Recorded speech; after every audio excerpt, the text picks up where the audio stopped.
Chairman Dr. Shook isn't here at this exact moment, but he is on his way. He was attending his daughter's track meet, so he'll be here shortly. But thank you for joining us with our meeting.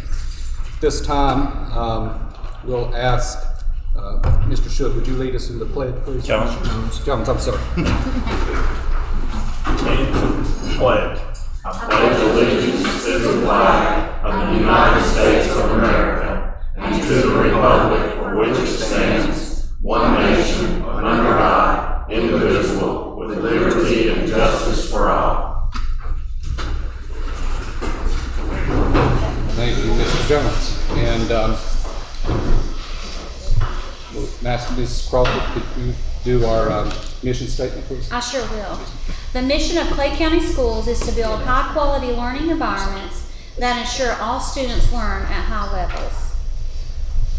Thank you, Ms. Crawford. Our next board meeting will be May 23rd. And Dr. Shook is here, and we are glad you're here, but no more than me. Sorry. Thank y'all for allowing me to be tardy, sir. This is Mr. Jones.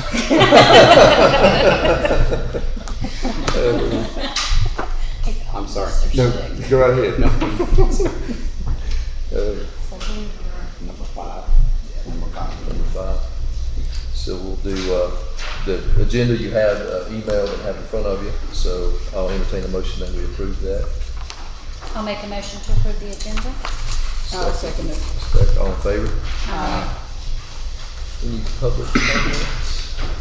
Ms. Hollingsworth, do we have any public comment? Okay. Very good. So next we have recognitions. Good job, Mr. Owen. Coach to tell us about these young ladies, and I'll give them their certificates. Got it in front of the camera.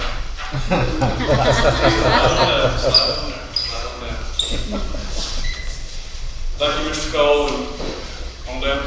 No, you. Me? Yeah. Sorry. The people I was trying to hide too. people at home have to see who's talking.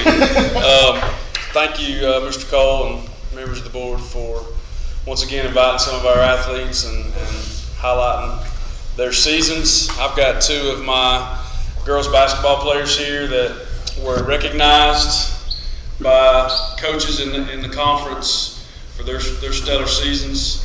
First one, I got freshman Mallory Peck. Mallory played varsity as a freshman for us. She led our team in rebounding, had a really, really good season. Really excited about the years to come with her in our basketball program. She was selected honorable mention all conference. I don't know if I said that. So, and then I've got senior Lila Payne, who we're going to miss. Lila's had a great career for us. She led our team in scoring this season. She also, in one of our games at Highlands this year, she had 10 3-pointers in one game, which puts her in the North Carolina record books in 4th place all time. So both these young ladies were a big part of our program. I'm proud of them, and wish Lila nothing but the best of luck, and looking forward to see Mallory in years to come. Congratulations.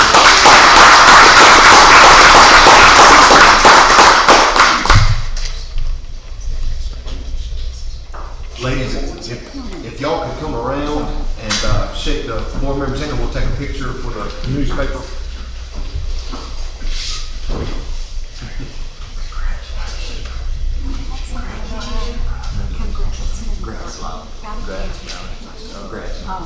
Congratulations. I'm so proud of you.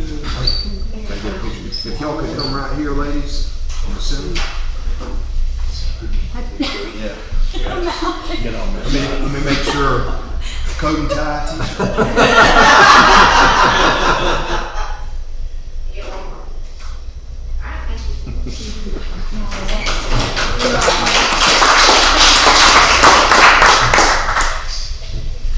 Mallory looked back and she saw me standing there. She's like, "Oh, shit, this way."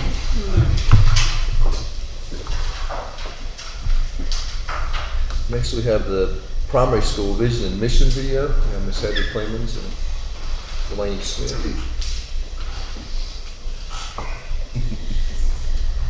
We're Well, good evening. Thanks for having us here tonight. I'm Heather Clemens. I'm the principal at the primary school, and this is Delaney Smith. She is one of my kindergarten teachers. Slide this way just a little bit. See the camera. And she and I both serve on our school improvement team at the primary school. And one of the objectives that every school improvement team is tasked with is developing a vision and mission statement, and that's something that we didn't take lightly because that just embodies who we want to be seen as in the community, what we want for our kids, and how we want to get there. And so we've been working on that all year, developing core values and just making decisions about what really matters to us and what we want for our kiddos.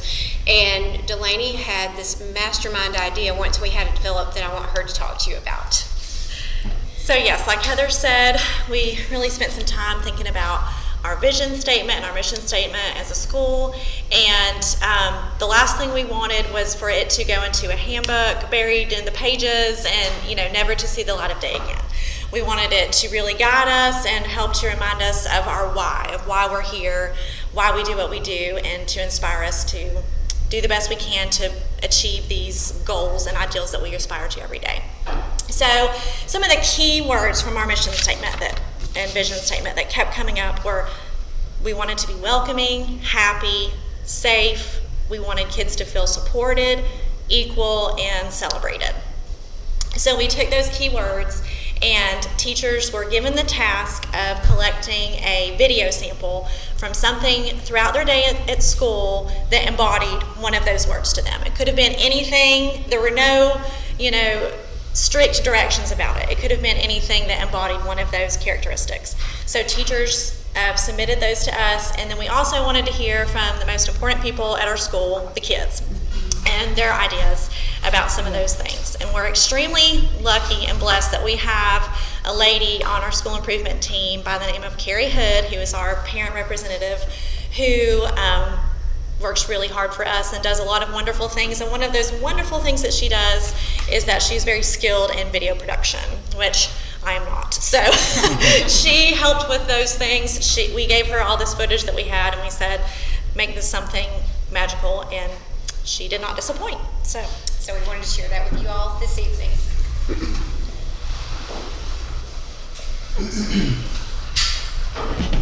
If my skies are gray, I love you anyway. I'll always do what I can. Let's help each other out. That's what it's all about. Always lend a helping hand. Things I love about school is when I walk into school, I just see everybody I love. My teachers are nice, and I like them because they make fun stuff. I like when I get out of the car, the teachers sometimes help me put on my backpack and get ready. And once I almost got locked out. They held the door for me. I love my teacher because she lets us do fun stuff on Fun Friday. What I like about coming to school here is because sometimes on the 100th day of school they put 100 balloons, and it's just so much fun that I feel so much welcome here. My favorite part of school is everything. Everybody needs a hero. Everybody needs a friend. I want to be the one who's always thinking of others. I want to do good till the end. I've got a light within me, so I'm gonna shine. If my skies are gray, I'll help you anyway. I'll always do what I can. Let's help each other out. That's what it's all about. Always lend a helping hand. We're gonna change the world, guys and girls. We're gonna take a stand. Miss Megan is fun because she's a really nice teacher. I love my teachers because they do the best things, and Miss Rebecca gives me a hug while I'm sad and miss my grandpa. I like it when Miss Delaney makes up new greetings, like the shoe greeting, and the duck duck goose greeting, and the crazy greeting. One thing I like about my teacher is she's kind. My favorite things about my teacher are that she lets us do very, very fun things. Well, sometimes, if we finish our work. My teacher makes me happy. She's nice and she helps me when I don't know the question. If my skies are gray, I'll help you anyway. I'll always do what I can. Let's help each other out. That's what it's all about. Always lend a helping hand. We're gonna change the world, guys and girls. We're gonna take a stand. Let's help each other out. That's what it's all about. Always lend a helping hand. Our vision is to develop well-rounded, confident, and responsible individuals who aspire to achieve their full potential. Our purpose is to provide a welcoming, happy, safe, and supportive learning environment in which everyone is equal and all achievements are celebrated. Hashtag HPS Growing Together. I love my school. I love my school. I love my school. I know what 8 billion times 2,000 is 16 trillion. Also 3 times 3, 9.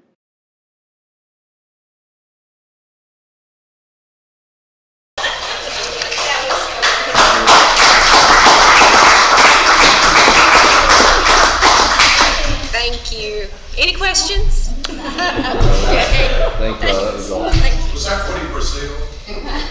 Yes, it was, yeah, winter, yeah. Yeah, the shoe greeting, what it is, just shoe. We can take it to it right now.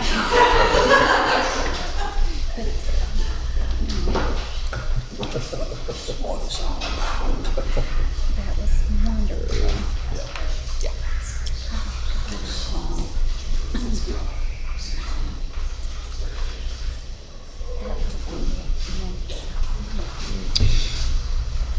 Members of the board, just real quick, the last recognition that I just wanted to make sure that I shared with the public and everyone else. I sent this information out in a staff-wide email earlier this week, but I did want to take just a quick moment to recognize our CTE teachers and our CTE director, Ms. Ravonda Palmer, for their work last year. This is based on the 2020-2021 academic data for the CTE program. There are 7 areas that measure high quality programs in CTE. And then all of those different areas are combined to give one score for each school district based on the program quality. And what I just wanted to point out was that there are 116 school districts in the state of North Carolina, and Clay County Schools, our score put us at 8th place in the state for our CTE program. So that was a 76.57. A lot of hard work is behind that, and those teachers and Ms. Palmer deserve all the credit we can give them for creating that work, particularly during a pandemic. It's not very easy to teach carpentry remote. So, you know, and a lot of other subject areas too. Those are extremely hands-on courses, and it was very difficult to translate that into a remote environment. So I'm very proud of that score.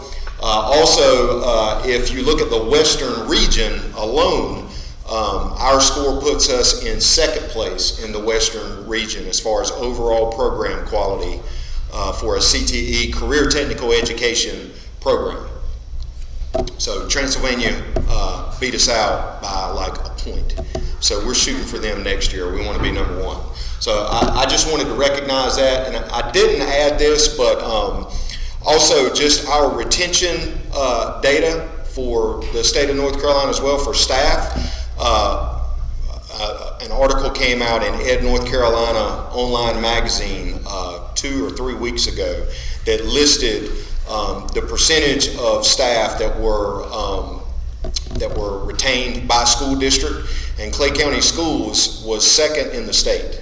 We were just under 4% of our staff left us for any number of reasons, but we do an extremely great job of retaining our staff members in Clay County Schools. The only school district that beat us out was Elkin City Schools, and so they were a percentage point better than us. But I think second in the state is pretty good. I attribute that to the work that we do to try to make sure that we have positive work culture for all of our teachers to the best of our ability. So, thank you. Thank you for that.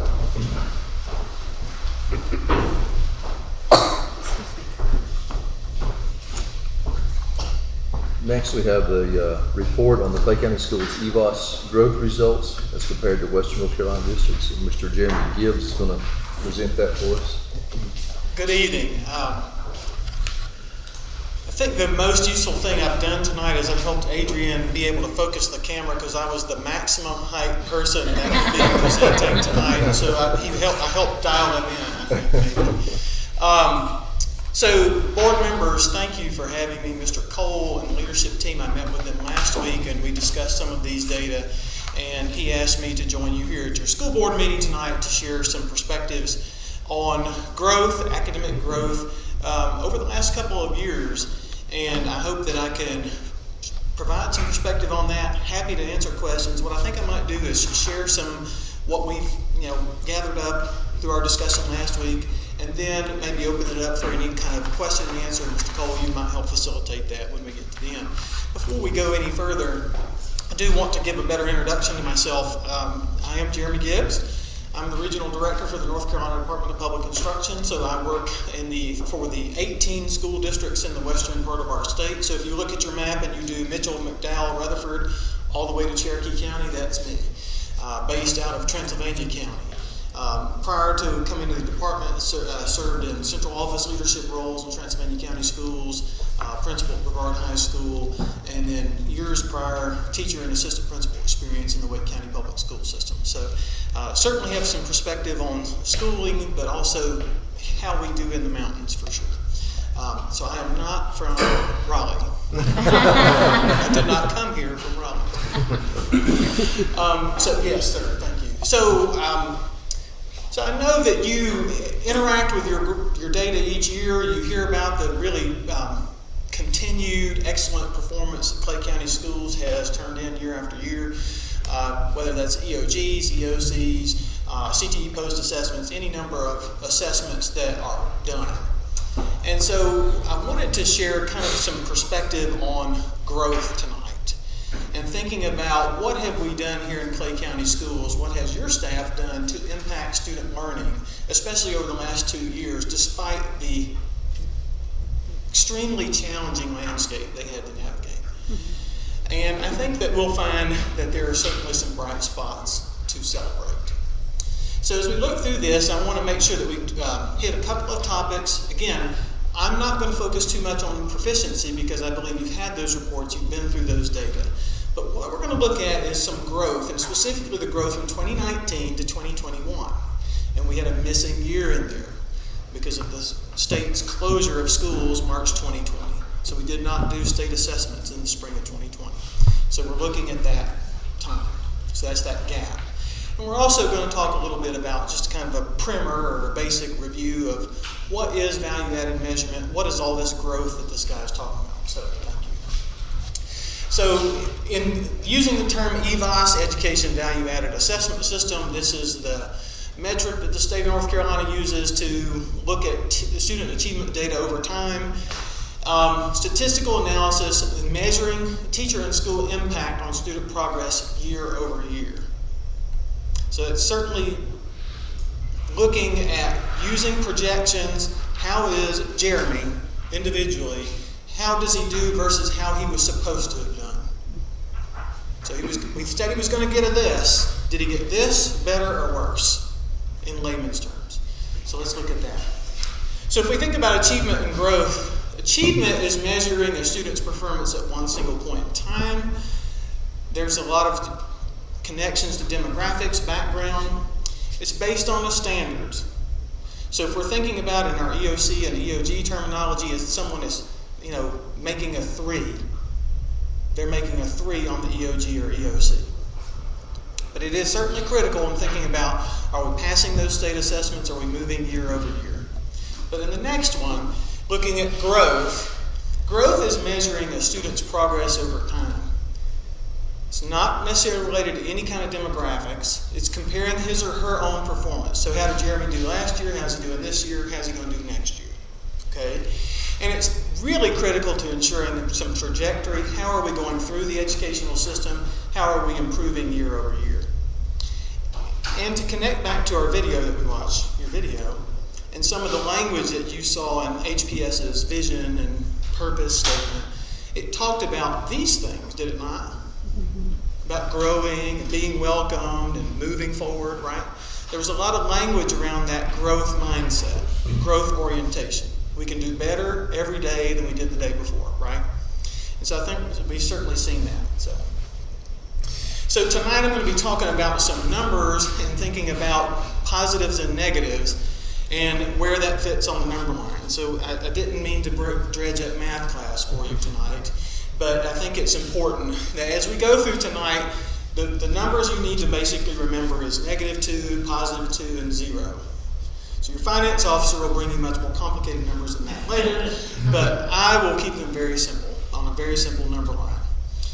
And what we're looking at is those negative numbers below -2 would be not meeting growth.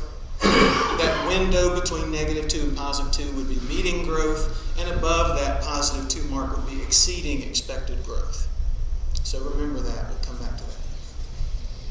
So a couple of points before we go too much farther. I did mention we do not have data from the 2020 school year that concluded. That was the March that we were all sent home, and there was no testing done that spring.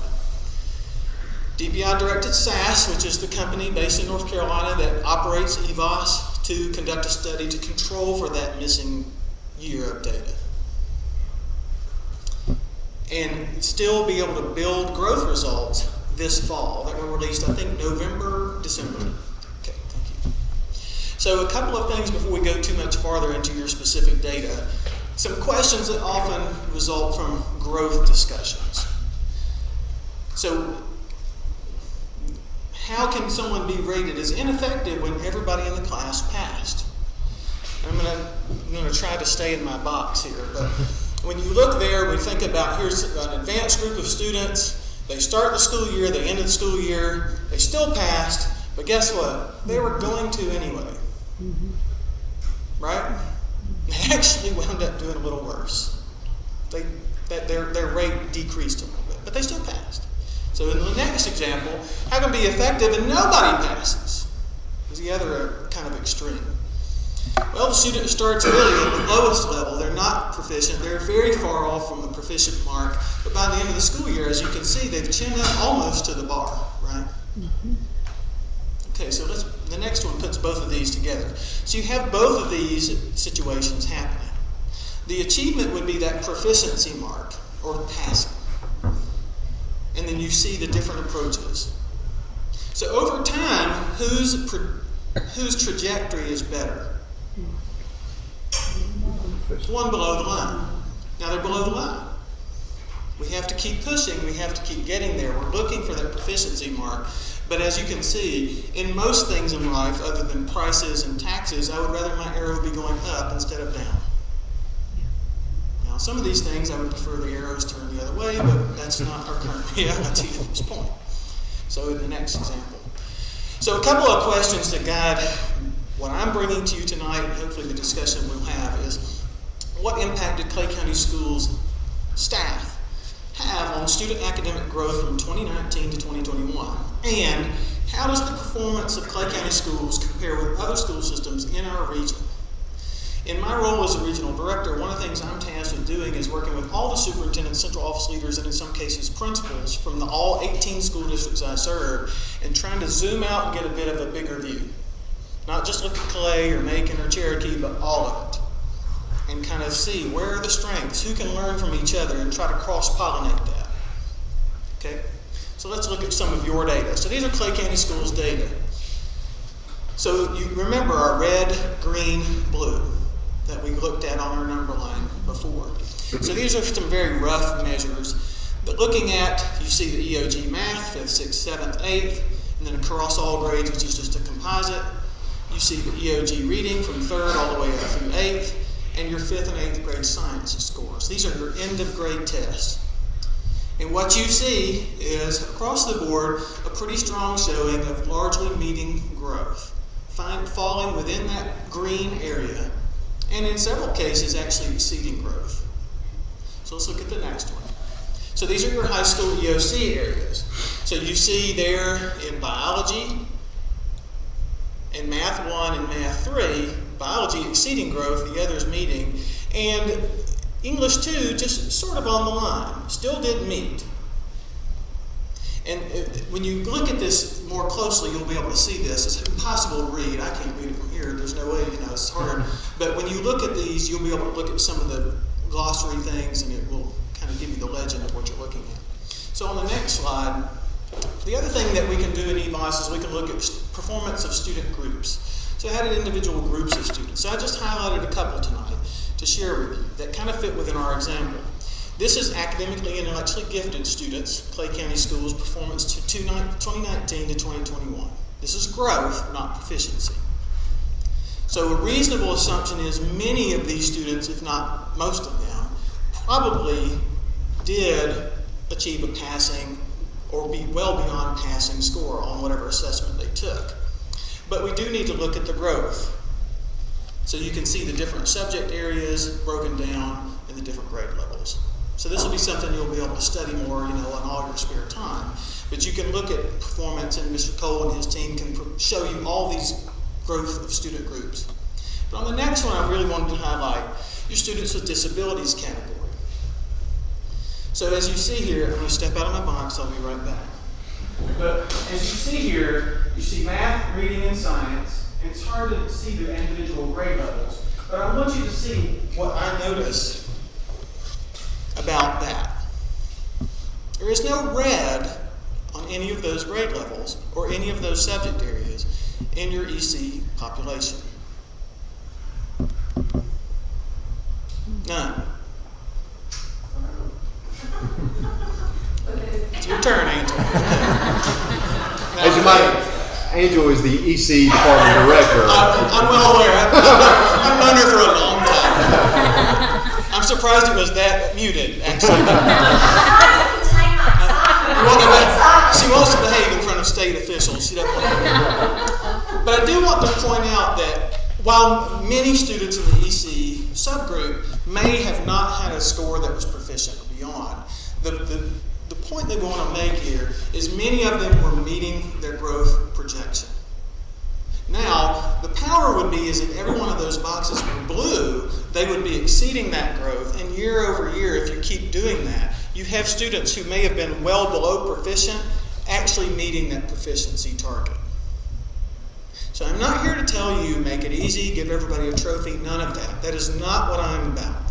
What I am saying is, high growth culture, some of the language you heard from your HPS staff members in their video is exactly driving you in that direction of high growth year over year over year, so students who are not yet proficient will pass up over that mark.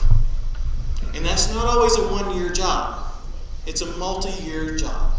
And your schools are trading that, they're passing that up the hill as they do that and working across the schools to make sure that happens. But that's a point of celebration. Now, Angel, turn them all blue. Get to work. Okay. Okay, so I wanted to share with you several scatter plots here and kind of help you understand where Clay County Schools is fitting within the region. So again, I'm serving every school district McDowell West. And so each of those yellow dots, which are maybe near impossible to see, is a school district in our region represented on the map. And you see Clay County Schools highlighted there. So what you see here is a composite of all the EOG reading growth from last year. So 2019 to 2021, the growth. And as you can see, that's right near a positive 6. Now remember, we said it turns blue at positive 2, right? So what I'm pointing out to you is there's only one dot ahead of you there. Only one. That's very positive, very significant growth.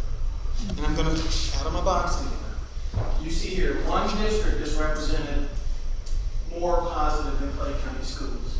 All of these districts are clustered here in the median growth category. Remember, -2, +2, green. And then just these few here are in that not median growth. And you do see one outlier way into the negative growth.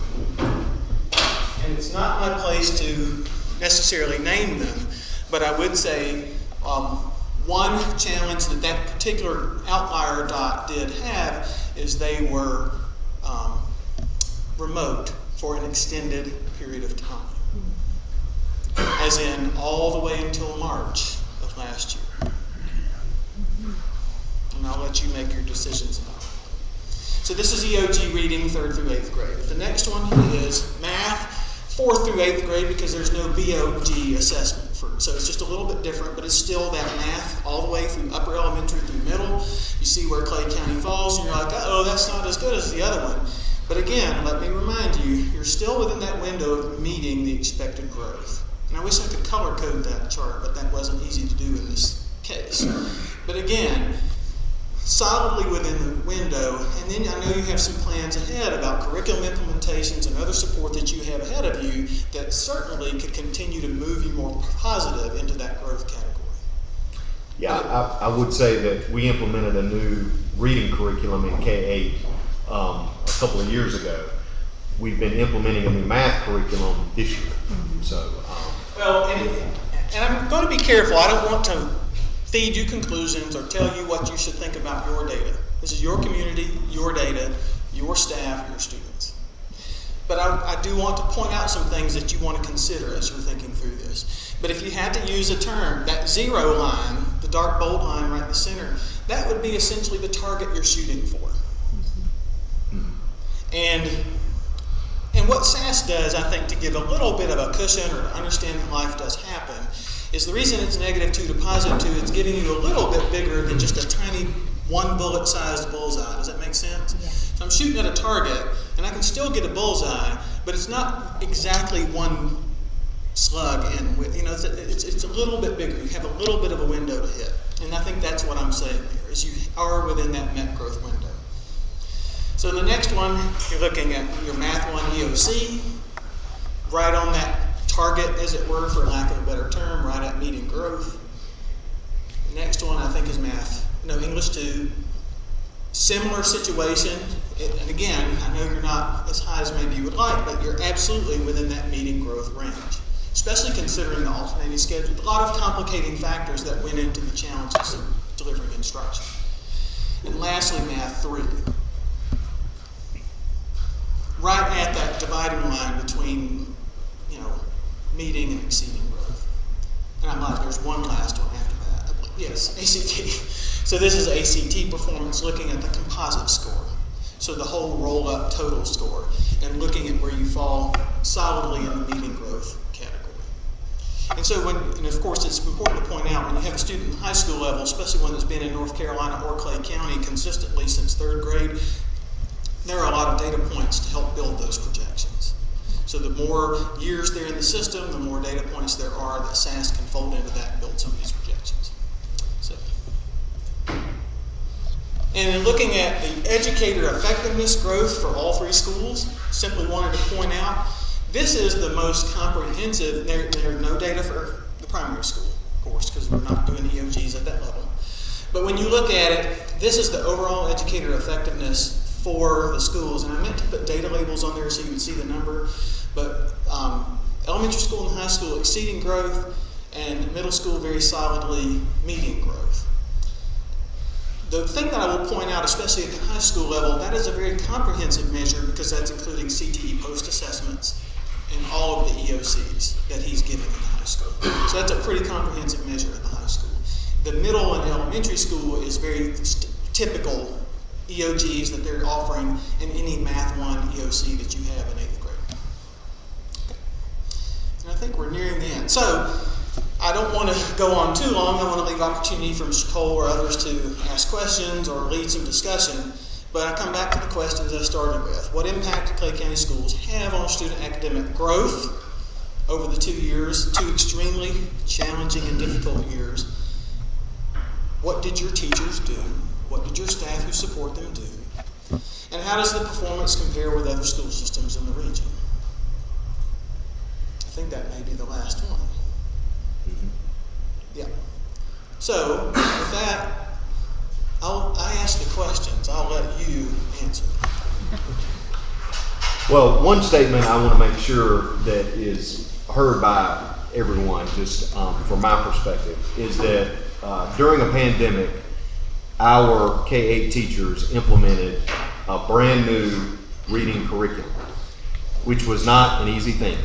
And it never is. And typically, research will show you that when you implement a new curriculum, typically your test scores drop as you learn how to use that curriculum. And then they'll turn around in the second year and start working back up again. That did not happen with ours, and it would have been really easy during the pandemic to just say, we're just going to keep everything as is. We're not going to take on anything new. We're going to do the best we can remotely, and other than that, we're going to do the minimum. But I give our teachers and our leadership team a lot of credit because they were willing to look at this as an opportunity instead of a deficit. Because the argument we made was, we know we're not going to have test scores this year. We're probably not going to have test scores next year. So you've got this window of very little accountability. What a great opportunity to implement a new curriculum and learn how to use it without a lot of public consequences. So they jumped on board with that, and it is very gratifying for me to see all of that come together with Clay County Schools having the second highest growth rate in K-8 reading in the Western region. And being almost +6 in EVOS and growth, that's almost unheard of.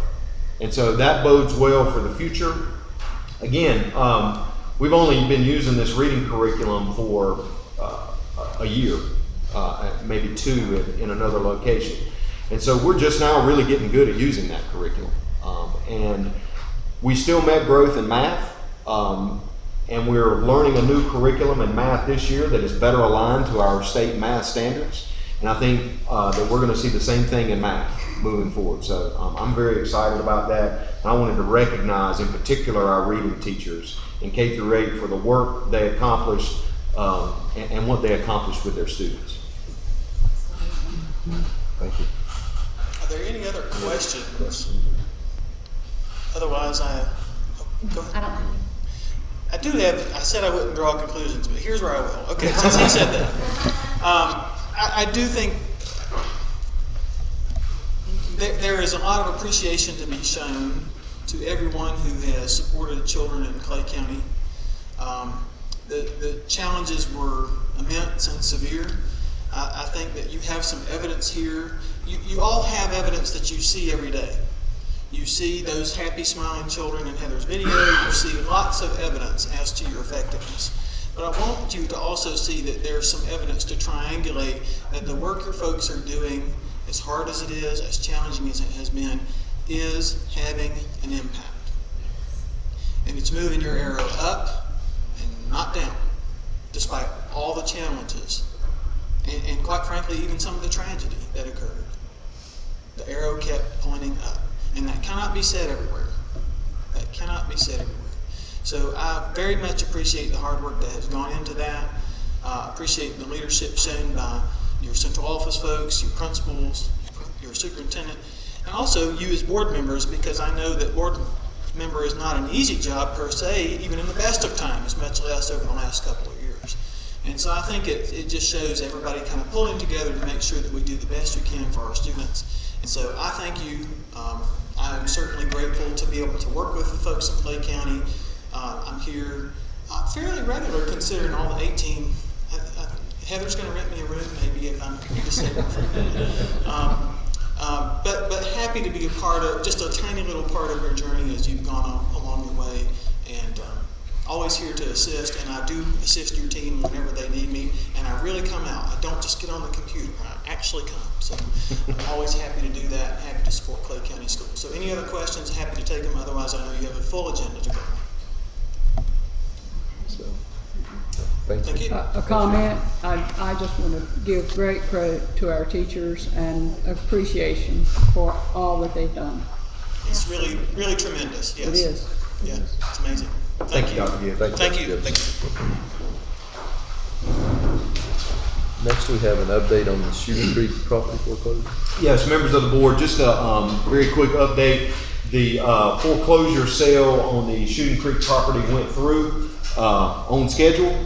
There were no bids to meet the state bid, and so at this point, the property is going forward into foreclosure and should be deeded to the school district. That will happen in 30 to 60 days from April 18th, which is when the foreclosure sale was at the courthouse. So at some point in the next 30 to 60 days, we'll get a deed to that property. And at that point, after we've received the deed to the property, then the school board can elect to move forward with selling that property directly if you choose to do so. So that's just kind of where we are. We're just waiting on the deed information to come through. Any questions on that at all? Thank you, Mr. Scott. Next, we have the recommendation to approve the memorandum of understanding with Western North Carolina Youth Aviation Foundation. Yes, members of the board, this was shared with you as the MOU with the Western Carolina Youth Aviation Foundation. A lot of work has gone into this. I want to thank Mr. David Hordequin as well as his board. I want to thank our board attorney, Mr. Richard Schwartz. There were a lot of conversations, a lot of communication to be able to hash out some details.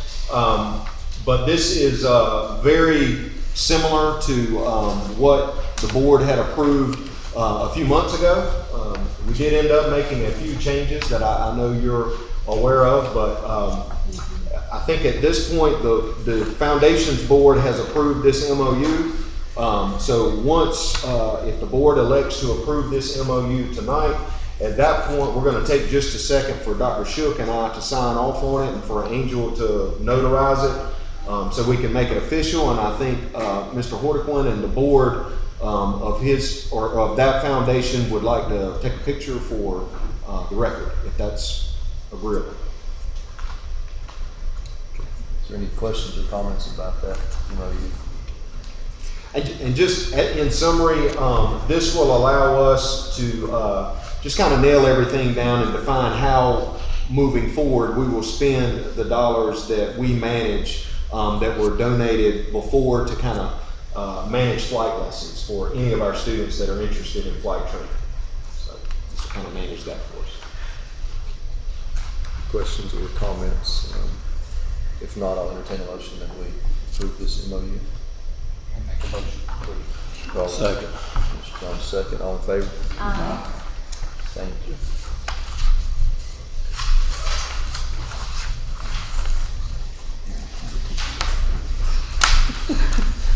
I'm sorry. It's all right. Yes. You don't put me in, do you? I don't want to make you stay. That's fine. Are you going to notarize that right now? Okay. And you need to stamp it. Okay. All right. So while Angel is doing that, we're getting a stamp rather than just sitting here waiting. Let's go ahead and just move on to this. Attendance policy. Yeah, and then we can come back. Okay. So the next item on the agenda is the recommendation to approve regulations for policy 4400, which deals with attendance.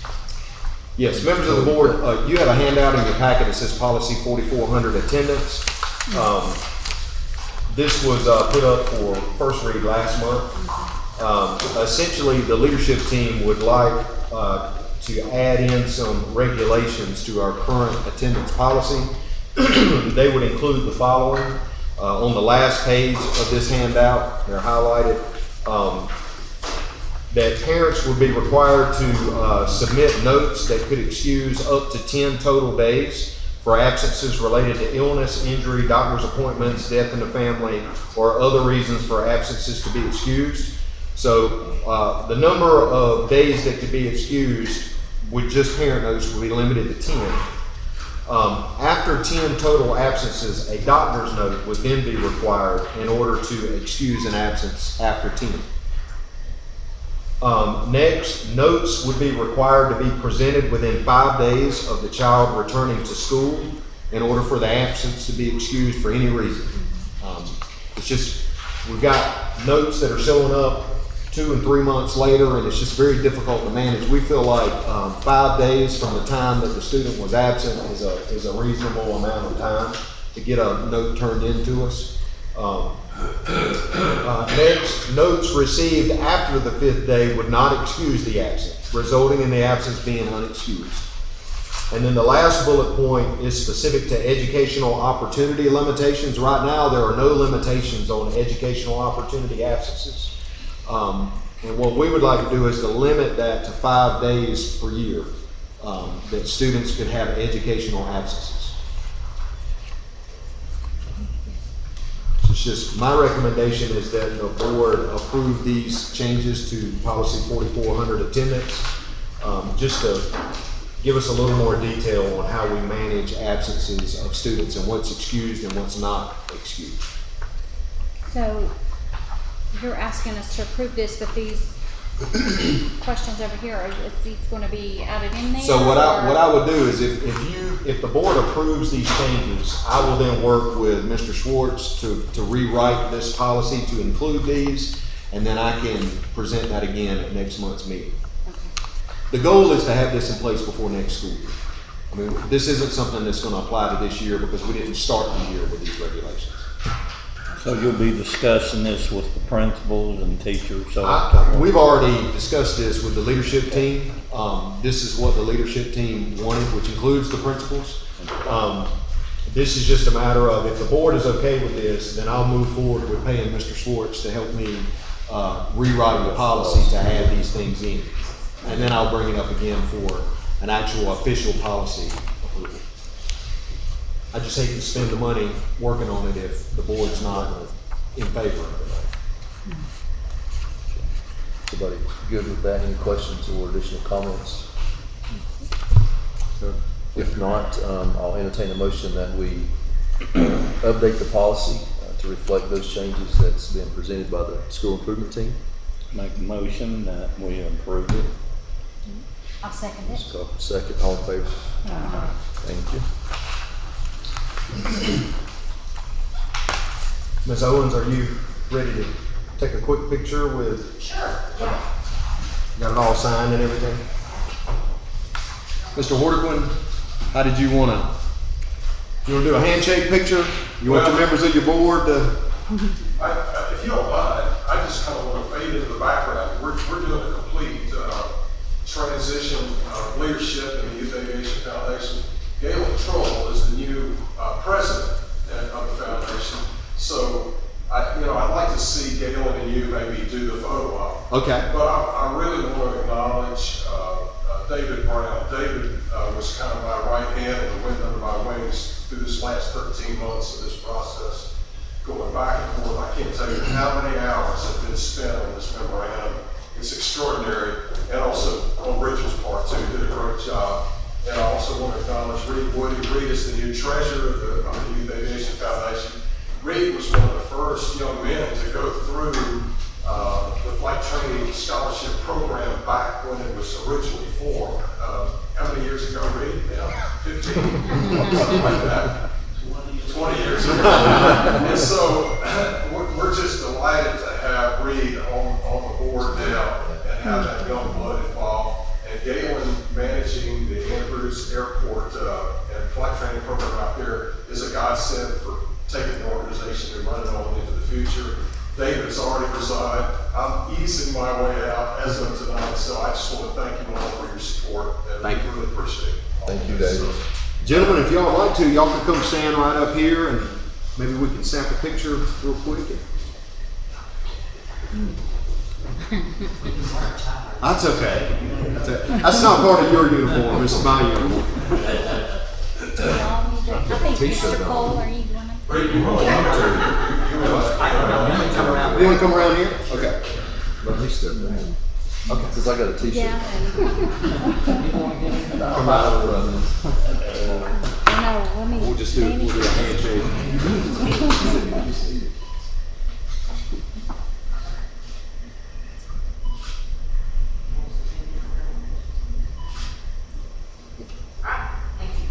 Thank you, guys. Good to meet you.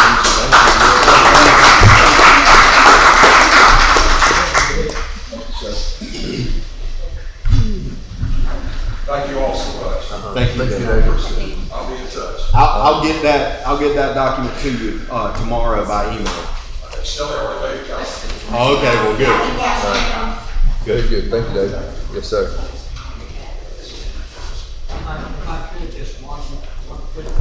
Okay.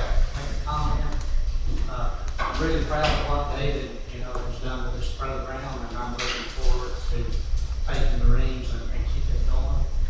So these kids that come out of school, they're kind of like my kids. And we've got, I think more than a half a dozen Clay County kids now that has went through the program. Mm-hmm.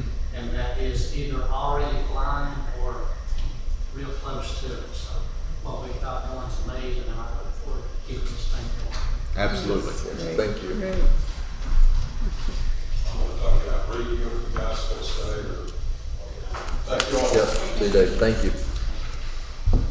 Next item on the agenda is recommendation for changes to policy 3320, which revolves around school trips.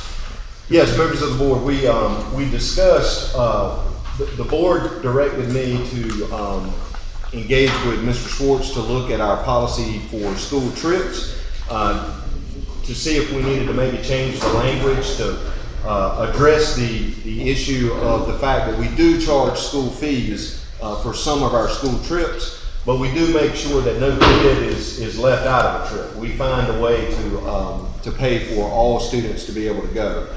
So I just wanted to be as clear as we could in our policy to make it work. I have added the suggested changes just as bullet points here. We would not throw out the entire policy. What we would do is amend section C of policy 3320. That was the section that said that we do not charge fees for school trips that are extensions of the curriculum. That was the sentence.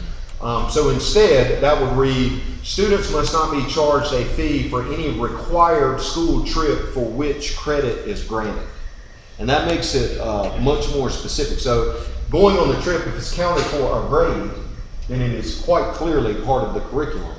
And so then we would not be allowed to charge a fee if it's counted as a grade. A lot of our trips, while a grade level trip to Washington, D.C. Is a great educational opportunity for our students, we don't give a grade for the students going on that trip. We don't give a grade based on something that they do while on that trip, which would mean that a kid that didn't go would miss out on that trip.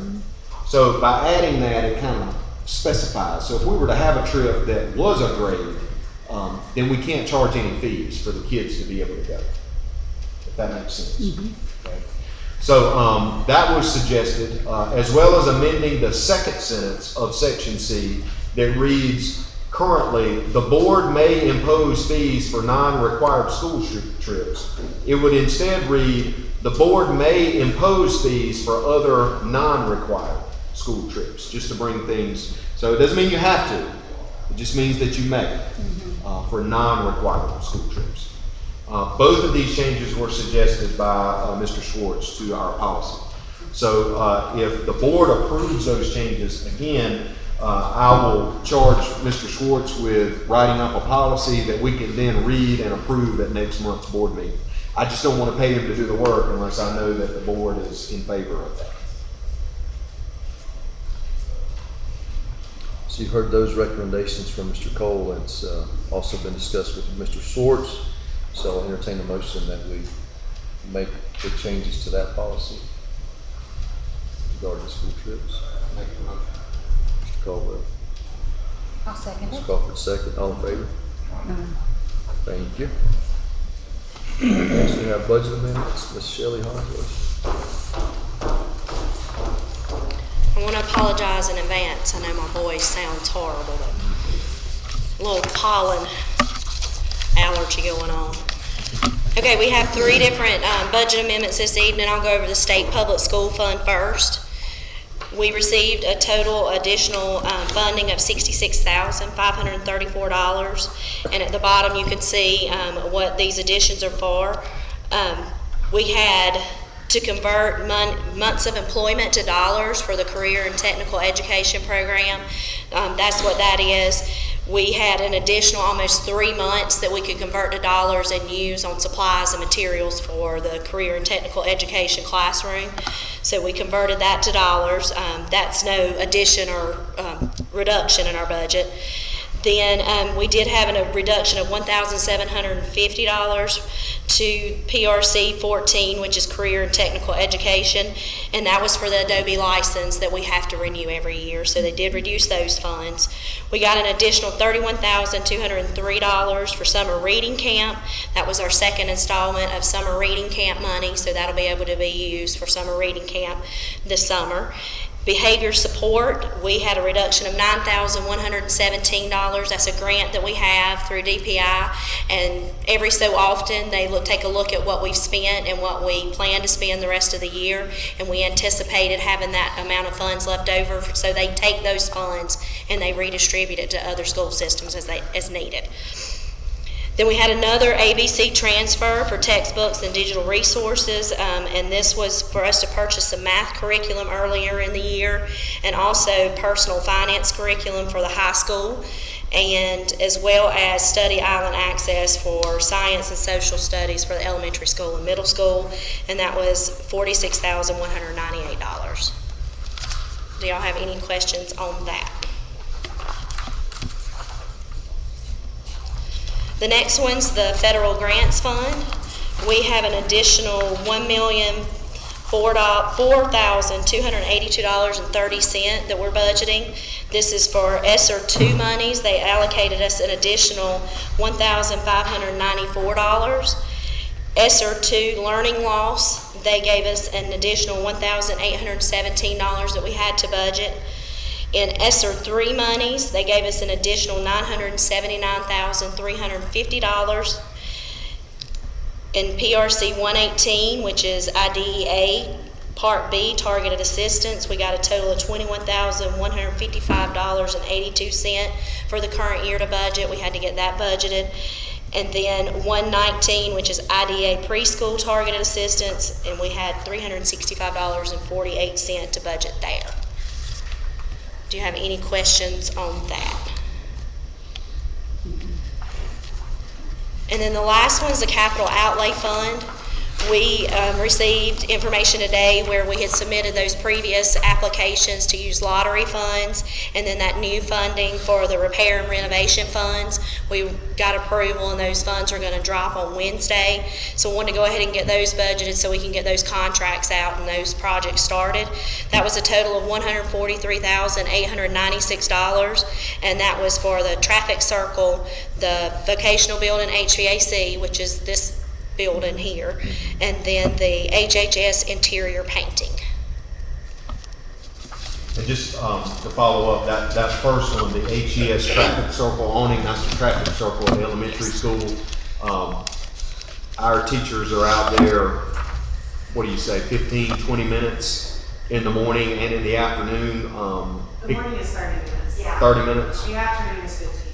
So when it's pouring down rain, they're standing out there in the rain for 30 minutes before work.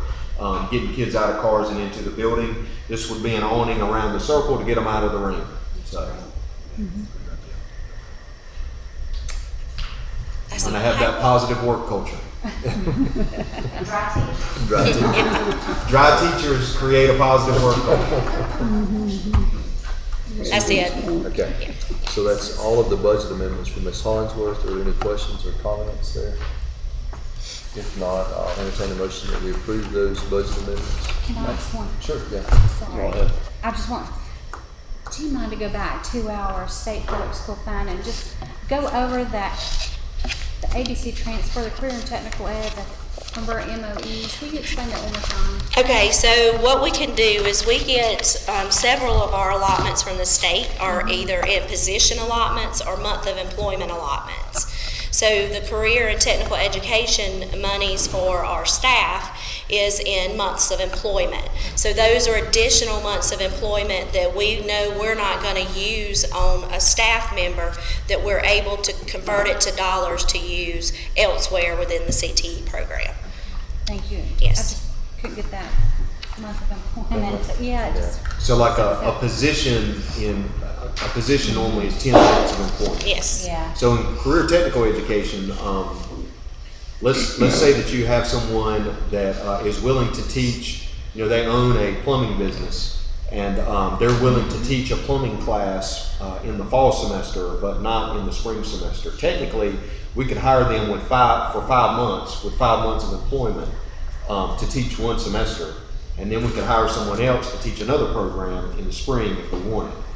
By that same token, if we have a CTE teacher that retires in January or February, and they leave, if we're not able to immediately hire someone in that position, then we may end up with 3 or 4 months of their salary and benefits package in a pot that we don't have anybody to spend it on. So the federal government allows us to take that money and use it in other ways. For CTE. For CTE, CCS. not for Yeah, anything for else, CCE. yes. Correct. Thank you. You're welcome. So, any other questions or comments? If not, I'll entertain a motion that we approve the budget. Make a motion, we approve the budget. Mr. Jones, I'll second it. Ms. Beck, second. All in favor? Aye. Thank you. And next, we have the auditing contract with TPSA. Yes, it's time for planning for the audit for this fiscal year that ends. So we have the audit contract for fiscal year ending June 30th, 2022. The total amount is $17,850. That is $950 more over last year, but it's still cheaper than what we were paying previously when we were with our previous audit firm. And a lot of that has to do with what's included in the single audit guide for the year, for the upcoming year. So.